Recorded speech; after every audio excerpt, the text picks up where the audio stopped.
Welcome, everybody, to the American Space Museum. I'm Marquette, and we're so glad you're with us to stay curious. And I have beside me Ozzie Osband, the official rocket hobo. Hello, Ozzie.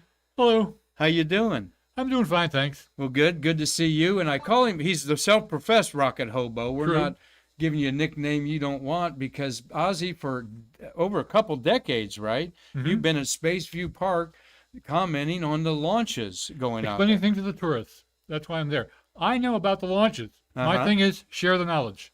And we're at Spaceview Park where we've got the monuments to Mercury, Gemini, Apollo, and Shuttle out there. And the And there's Mercury a- section of the park is the best viewing spot for watching rocket launches from the Canaveral Spaceport.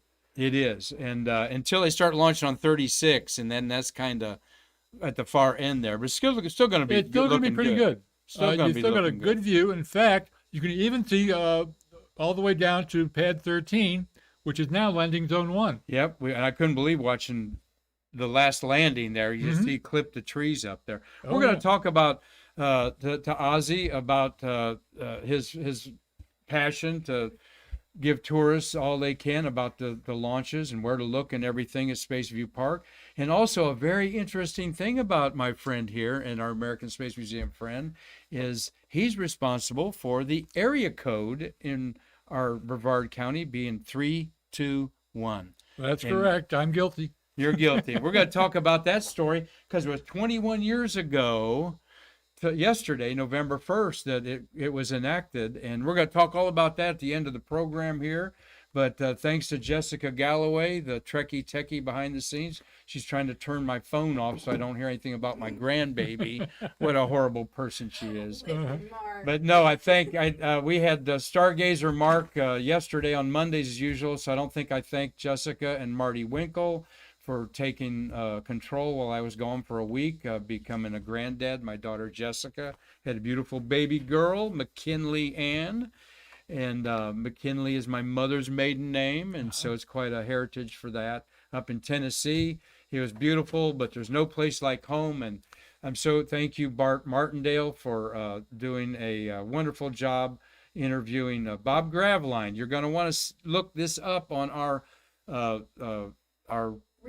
rewatches on YouTube, Facebook, and Twitch. Okay, but Bob Graveline's only 94 years old. What a lucid man he was, and stories he told. We'll probably have him back because it was a great little oral history that Bart Martindale did for us. And then Jessica was guest host and did a great job with our Triple T Tales from the White Room on Friday when we talked about John Glenn's historic flight 23 years ago on STS-95. That's the kind of thing we've been doing for over a year and a half. We've had you on before, and always glad to have Ozzie back. And but first, we celebrate. The shuttle astronauts. They're in our communities. We love them to death. Over 350 of them, and we love celebrating their birthdays. And we've got a birthday of this gentleman, Bob Graveline. Bob Graveline here, and switch over to me from. Ozzie there, please, on the tech. There we go. Bob Grave. This is a happy 77th birthday to 5-time shuttle flyer Jeff Hoffman, born November 2nd, 1944 in Brooklyn, New York.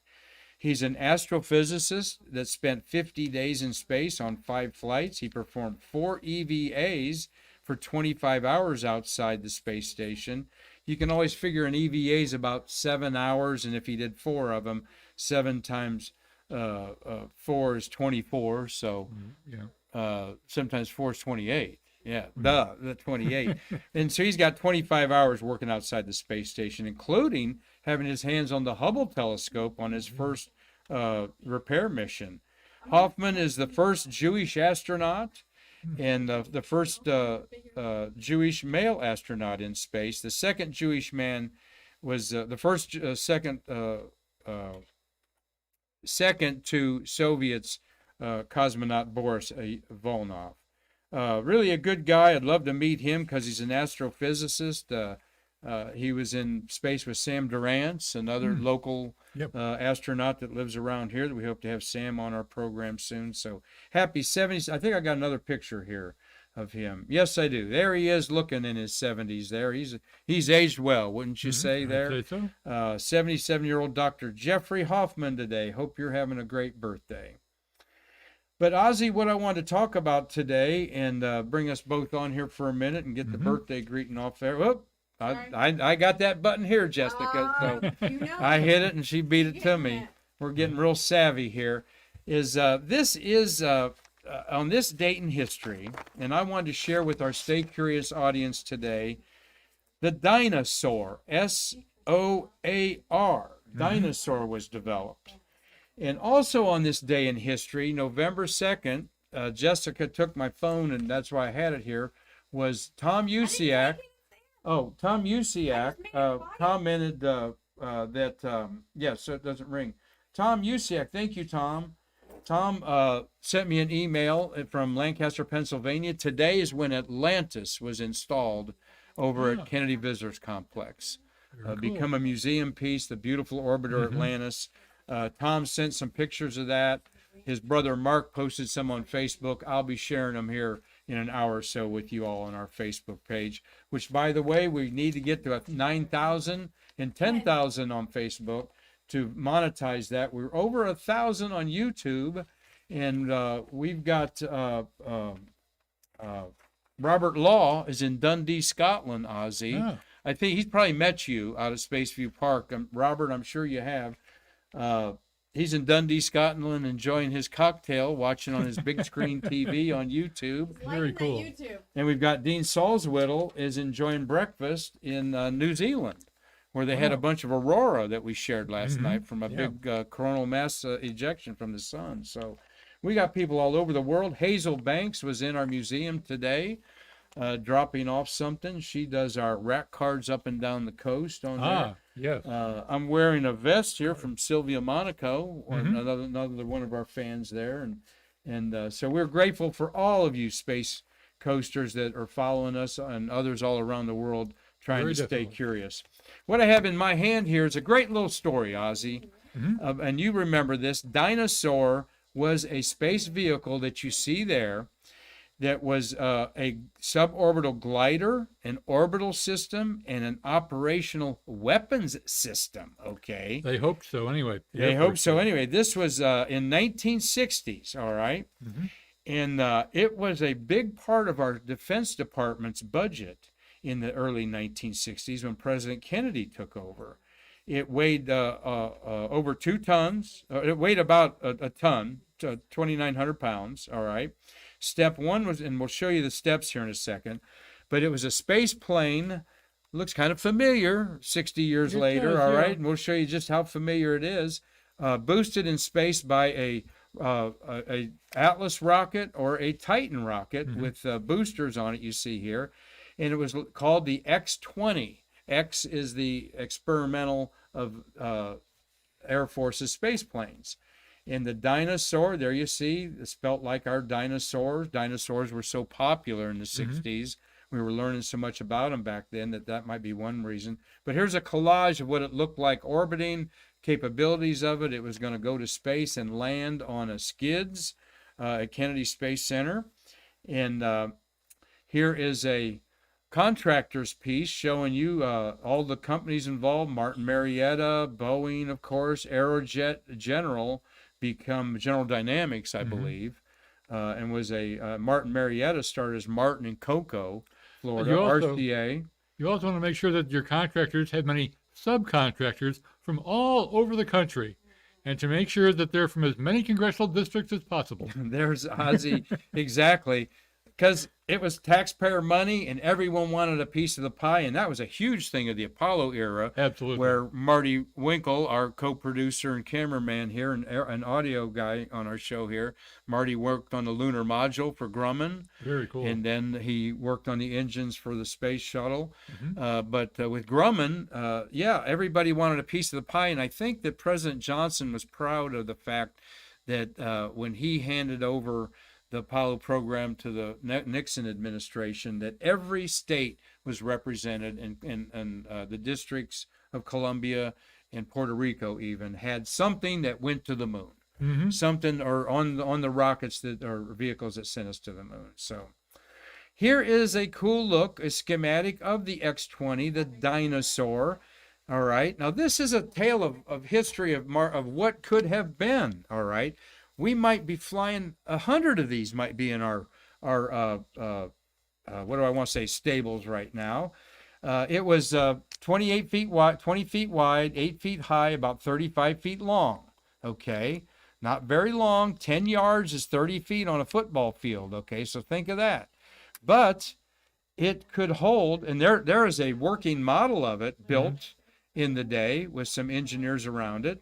So you could see that it would hold 4 passengers and a pilot and a commander. All right. 6 people in this schematic here. Going back to that picture there, as you see, the carbon fiber was so unique back in the 60s to have something like this. This was so exotic to see this.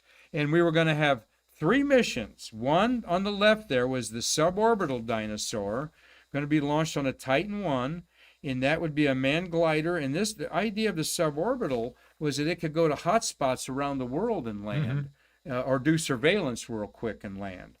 Step 2, in the middle, was going to involve the larger Titan C booster, take the same vehicle up to orbital velocity. All right, so it could orbit around the world, maybe once or twice, and then come back. Because this was a military use. Step 3 was an operational weapons system with the Titan C. All right. They even agreed to have 19 airdrops of the glider from a B-52 to begin in April 62. All right, let me lower that there so we can see Ozzie talking to me there. They were going to have 19 airdrops from a glider, much like we did the ALT test, the approach and landing test of the shuttle in. And X-15 dropped as well. X-15, yes, dropped from the X-15 from the B-52. That's a good point. The first of 8 manned suborbital flights was going to take place in July 63. Well, that's a year after we did the suborbital flights in Mercury with Gus Grissom and, of course, the first one with Alan Shepard. And then they're going to have 8 manned suborbital flights beginning in July 63. Okay. And the first manned orbital flights were going to be from Launch Complex 40 at Cape Canaveral in August 65. All right. This is the presidency of Jack Kennedy, all right, who got assassinated in November 63. Dynasoar started having setbacks in early 62. In January, the United States Air Force canceled all development towards the Stage 3, which was going to be the military Dynasoar. And then in February, the suborbital flights were officially canceled. And so over all of this was the Department of Secretary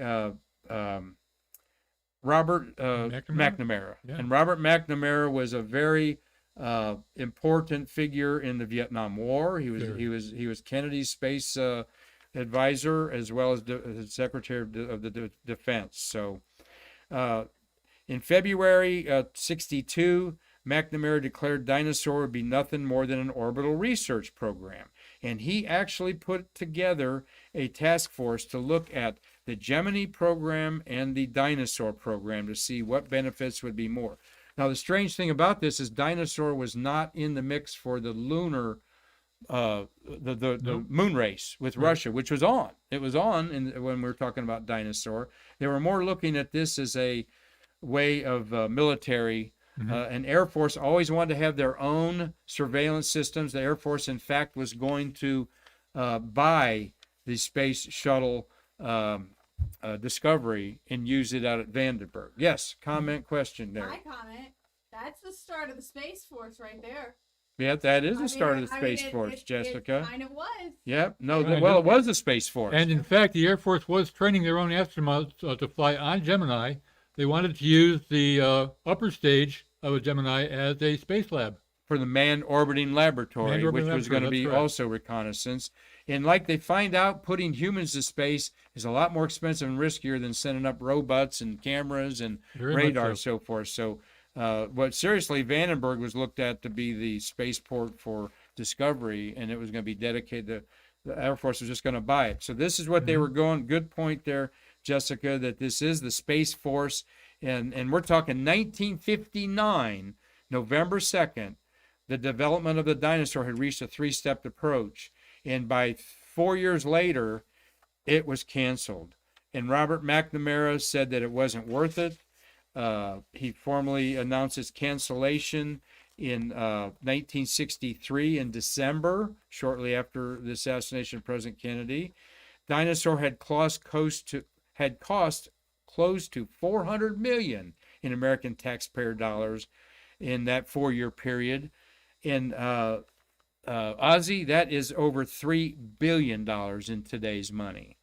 400 million in 1960s is about $3 billion today. But I bet And they learned a lot. just one of the many programs that we spent a lot of money on that never happened. But yes, Jessica pointed out we learned a lot. We learned so much that what do we got going here? Pretty familiar there. How to get out of that? There you go. There I go. There I you hit go. 3. It didn't go up. That's not 3. Oh, 4. It's squiggle. Okay. What we have here is something, a artist concept of what's orbiting the Earth right this moment, the X-37B spy space plane, which here it is landed at Kennedy Space Center. Look how small it is. What does that remind you of? Holy cow. It does look a lot like a dinosaur. That looks a lot like a dinosaur, doesn't it? Spacecraft, look how small it is. Doesn't have windows there. We're not sure what they're doing. The primary objectives of the X-37B are twofold: reusable space technologies for America's future in space, and operating experiments which can be returned to and examined in Earth. And in between the lines there is military lasers they've been using, the highest tech camera imagery, no doubt, and so forth. As this plane, they have 2 of them. The Air Force has 2 of these X-37Bs. They are housed in one of the orbital processing facilities that Marty's familiar with, the OPFs that surround the vehicle assembly building. One of them is dedicated to that. One of them they had up for 750 days over 2 years, and this one that's been up right now, the most recent, called OTV-6, was launched in May 2020. So it's been up over a year. June, July, August, September, October, November. It's been up over a year and a half. All right, 18 months. Many of the experiments on board also were built by students at the Air Force Academy. Is that right? Yeah. Okay. Were you in the Air Force? I was not. No, I was in the Army. Okay, you were in the Army. All Went right. to telecommuting in Germany for a year. Well, all right. Okay. Marty represents the Marines here. Hoorah. I represent the draft dodgers. I mean, just kidding. Just kidding. Okay. Marty's No politics. Marty's my big brother. Non-profit. Well, I was in the next to the last draft of Vietnam, and I definitely didn't want to go after big brothers like Marty coming back and telling me what a mess it was. So, anyway, yes, no politics, religion, or anything else like that on our show here. But look at this. Not only do we have one orbiting-looking dinosaur, we've got this one too. Might be orbiting soon. That is not another X-37B, folks. No. That is the Dream Chaser of Sierra Nevada. You can see a smaller version of this at Kennedy Visitors Complex, or where they got the Orion 1 ETF there where the movies are. Yeah, visit the Galaxy Theater. Visit and Galaxy there's a whole Theater. section of flown spacecraft. Yep, at the other side of it there. Don't miss that on your visit. But look at this as a space plane that definitely has windows. It's been Sierra Nevada's job for a long time, or dream, to take this Dream Chaser to put it in the mix of taking up to 7 people this could occupy to the International Space Station someday. So, what is old is new, okay? And here is the Dream Chaser. Though I think they're going to launch it on an Ares rocket is the next thing. But this United Space Alliance had this concept to put the Dream Chaser in a fairing. United Space Alliance. I mean, the United Launch Alliance. Thank you, Marty. The United Launch Alliance, United Space Alliance was where Marty drew a paycheck as a contractor. They were the super contractor of all the other contractors during the shuttle, last 10 years of the shuttle era. So there is the Dream Chaser leaving Earth. Isn't that cool? How does that not look like that picture I showed you earlier of the same thing of the space plane from 60 years ago, the Dynasoar? So love reliving space history with you there. on that, and Everything old is new again. everything old is new again, including Ozzie here. Let's get you. Yeah. All right, we're going to switch over to our friend here to end our Space Stay Curious program with some more space history. That let me ring you up here, Ozzie, on my rotary dial phone. Okay. Those of you that don't know, I pulled this out of our Gemini gallery. We're starting to put stuff out of our gallery so people can use them again. This is a phone, folks, okay? All right, that you open up and dial people with. And I bring that up because 22 years ago, the area code for the Space Coast in Orlando was what? 407. 407. And 22 years ago, there would be so many people were coming to Orlando because it was being built up, thanks in part to the attractions like Disney World, that they needed a new area code. And I'm going to have you take over. What happened and how were you involved in that? Well, I learned that they were going to have a Public Service Commission hearing in Orlando to discuss a split of the 407 area code. Now, I'm an old phone freak and a bit of a space cadet. You said So- telecommunications, right? Oh, telecommunications is my thing. Yep. That's the background. And, I used to play with space satellites, communication satellites. Comsat General never could figure out where this Ozzie character was coming from to talk to ships at sea via their maritime communication satellite. That's another story. We'll He do it knows another some time. tricks too, Jessica. Yeah. All right. So I go to the internet because I know to look on the website of the North American Numbering Administration.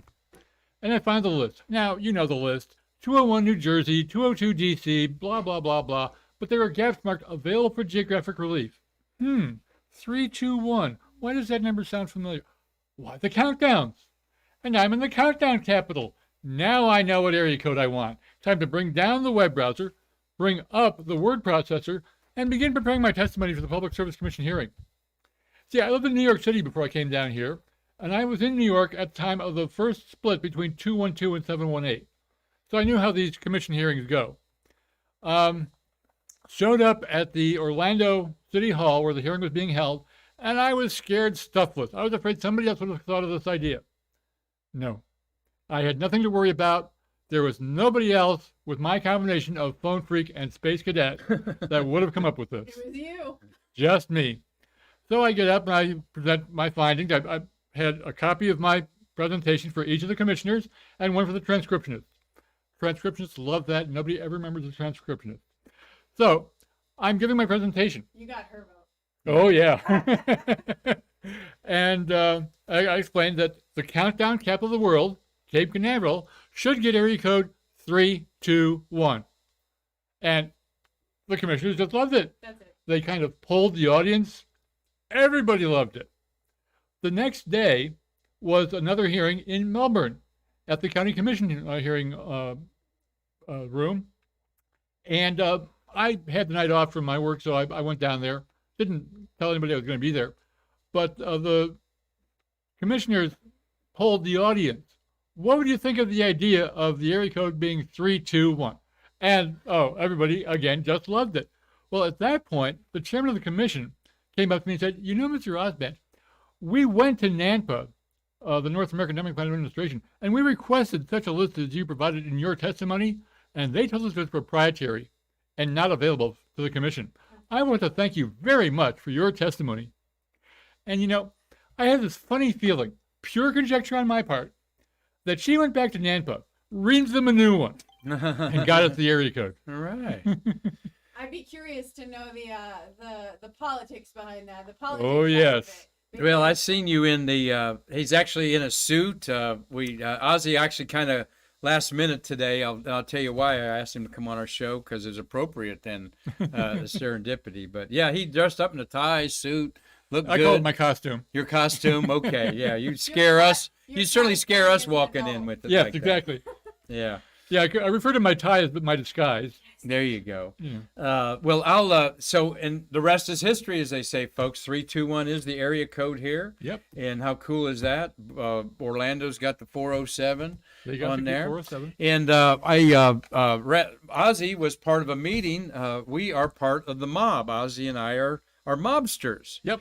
And the mobsters are the museums of Brevard. which are 21 fabulous places in. Hold that up there. We've got a brochure with 21 from the Warbirds Plane Museum, American Police Museum. From the Moore Cultural Museum in Mims in the north to the Green Gables Historic Riverview Village House in Liberty Melbourne Bell. in the south. Liberty Bell's going to be part of us. We've got so anyway. There's 9 houses. There's 9 houses involved. And I become the president of it because I missed a meeting that I was involved in, so they made me president. But we've had a good time pulling everyone together during the pandemic, and Ozzie is our webmaster. And museumsofbrevard.org. Please visit. Yeah, Museums of Brevard. So if you're vacationing here, there's more than space. We've got the nature preserves. We got all these historic homes. We've got one of the most fabulous Veterans Memorial you'll ever see. There's so many mannequins in that Veterans Memorial with uniforms. It creeps me out because you turn around and you think someone's behind you in there. And they got a submarine periscope in there now. You can look around and stuff. So I digress about our beautiful Space Coast here, but wanted to wait. We got one more here. There you go. There's our rocket hobo. Let's show that nice and big there. Yep.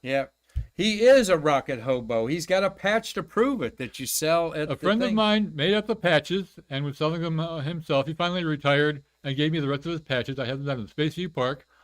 Please consider coming down to the launch this Saturday night. It's currently set for 11:10 p.m.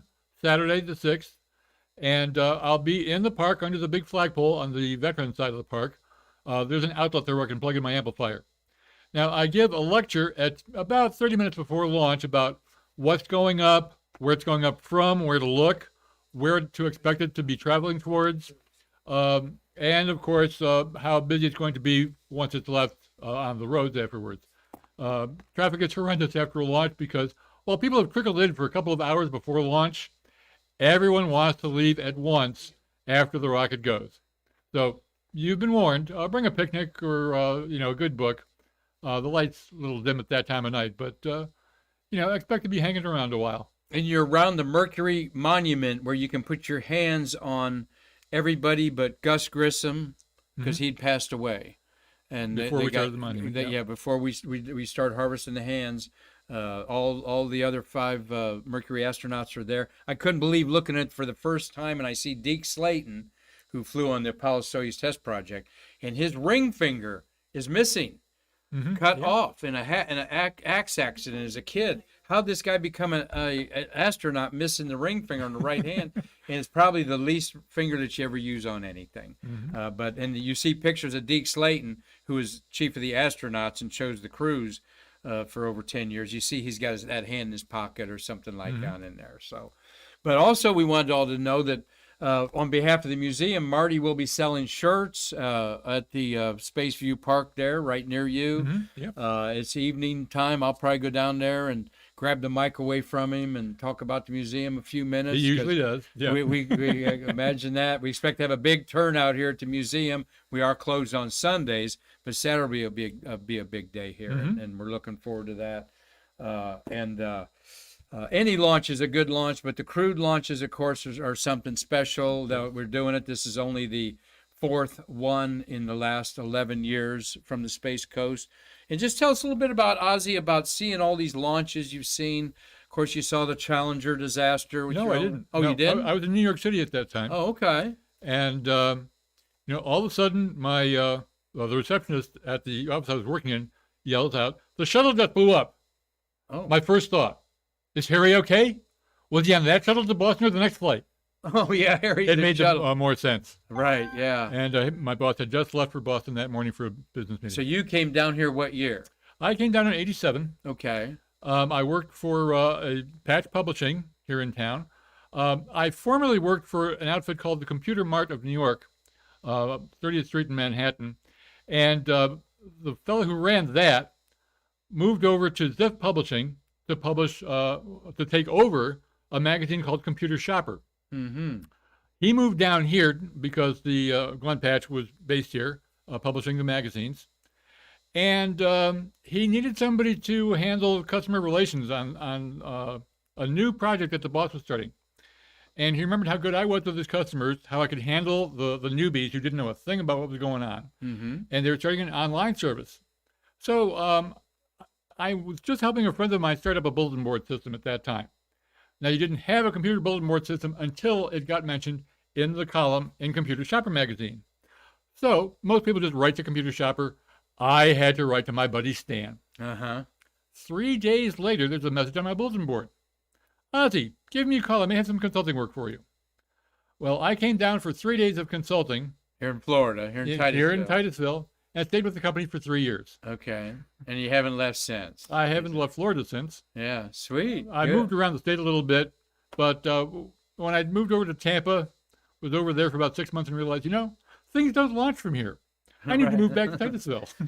Well, tell Ozzie, you interact with so many foreigners and people from across the country. Give us a little idea about this melting pot of people that show up. And there's a couple hundred people easy most of the time. Yes, especially Saturday night. A mission with crazy. crew on board. Yeah, Saturday night will be crazy. 3 a.m, not so much. Yeah. But you still have 100 people at 3 a.m. It we blows do. my mind. But tell us about that melting pot and what it's maybe taught you or impressed on you. These Well, people. mostly you have to realize that it's mostly people who have come from the Orlando attractions area. They're here for their vacations. They probably didn't realize that there was a launch going on when they made their vacation plans. All of a sudden, they're down here. There's a launch going on? Quick, throw the kids in the back of the SUV and let's go. For a lot of those folks, it's a once-in-a-lifetime experience. Absolutely, sure. So they come here. For some reason, they found out about Spaceview Park. And I don't suppose it's all those key words I have in the meta statement. You on and, the, and Bruce webpage. Turner, Bruce Mhm. Jacobs, our information technology. And I have found that there are a few places around that do recommend the park as a good spot to watch from. Yeah. And a lot of times, because I give that lecture at T-minus 30, because I at T-minus 15, when the webcast comes on, I unplug my microphone, I plug in the webcast off my laptop, and use the launch provider's webcast as our launch audio. And people say, oh yeah, when I'm coming back here, I'm coming back here. Yeah. So Well, that's a good feeling. Well, you do make it a great experience, and it's just anything stick out to you? Any particular group of people or a family or something that you know how there's these human lot of nature Europeans. stories out there all the time. A lot of Europeans, a few Japanese, Asians come by. And I also hand out these little booklets that I create about the launches. Mostly I want to be able to give them a copy of the mission patch. That goes on the cover. And then I've got some space inside, so I just You tell them about the launch. bring up and some the NASA mission material or some material about the thing. I just fill in the blank, run them off the local Staples usually, and hand them out in front of the Right. flagpole at Spaceview Park. And that's where they have a souvenir to take home, Right. along with the web address of spaceviewpark.com. And our address and stuff too. And on there, launchinfo.com. Yes, I generally include the museum here as well. And we give them a pretty good experience, I think. People tend to like Well, it. you do, and of course, he does this out of the kindness of his heart, and has a little tip jar out there, and they are generous true. out there and there. So you come to a launch, and interested if any of you been to a launch and interacted with Ozzie there, but it's a beautiful area.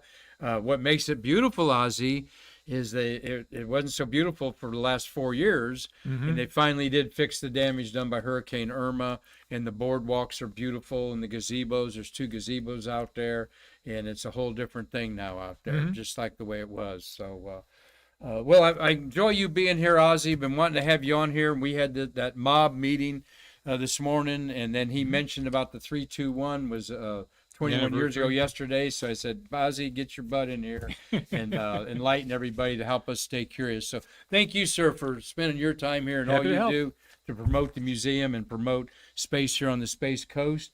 And I'm gonna remind everybody of one more thing. Get on Facebook, YouTube, Twitch, like, share, subscribe, follow. Tell all your friends. November 20th, we're going to have Nicole Stott here, this beautiful astronaut. Right there's a nice picture of Nicole. Her new book, Back to Earth, is not your normal. She's going to do a book signing here, folks, on Saturday, November 20th from 10 o'clock to about 2 o'clock. And then we're going to do a special Stay Curious Live with Nicole, who is a friend of the museum. I met her several times. She is the first artist to go to space and do a watercolor. Alexei Leonov was officially the first artist to go to space. He did a sketch of Tom Stafford Ah. in the actually his mission on Vostok 2, he did supposedly some drawings too. Very good. Russian spacewalk, first man to walk in space. Well, Alexei NASA has always had an art program Yeah. because they realized that cameras, film has only been around for a little over a century, maybe Yeah. two, but art has been around for many centuries, and they wanted to capture the space program even in the back in the '60s, so that there'd be art of the space program. And you know who started the art program? James Webb started it with the last last Mercury mission with Gordon Cooper. Ah. He let a dozen artists, illustrators, painters, sketch artists go out to the Cape, gave them complete run of the place. And you know who one of them was? Andy Warhol. Really? Yep, he was one of the KSC artists for a while out there. So such great trivia you pick up here at the American Space Museum. But we want you to buy this book. It's not your typical astronaut book. Nicole Stott is all about now, and she's over in Tampa area, St. Petersburg. She's all about art as space and healing together, all right? And this book is about 4 things, folks. 1, we are earthlings. 2, we are on a planet. 3, the only border that matters is the thin blue line separating space and the Earth's atmosphere. And number 4, we are just not passengers on spaceship Earth. We are crewmates that must take care of each other and our planet. That is the message of this book that I'm about halfway through. Her message is astounding. She is an awesome, motivating person. We can't wait to have Nicole Stott back here at our museum November 20th on a Saturday. So come and see her, buy her book. Many of you bought her book. She's done a couple. She did a KSC book signing the other day. But what a great gift you could give to somebody during the holidays, because I'm truly wrapped up in this book. And our museum is going to embrace her philosophy there and partner with her in a big way. She's also going to Antarctica December 4th, Nicole Stott is, Wow. for the eclipse of the sun. And we are trying to get something together so Nicole Stott can take the American Space Museum and you, Stay Curious people out there, to Antarctica for that solar eclipse. So Very cool. always working on a lot of things here at the American Space Museum. Again, thanks to Ozzie Osband, the Rocket Hobo. Go out and see Saturday's launch with his commentary this week, or any launch coming up. There's about 5 or 6 more left in the year. I was looking at December's got 3 SpaceX launches scheduled Yeah, they're trying. on there. So thanks to you all for being out there today. Thanks to Marty Winkle for doing a great job, and Jessica Galloway, our partners here and our team. And tomorrow we'll have another Stay Curious program with you on Wednesday, November 3rd, all to bridge the space between us. Come to our museum and see us.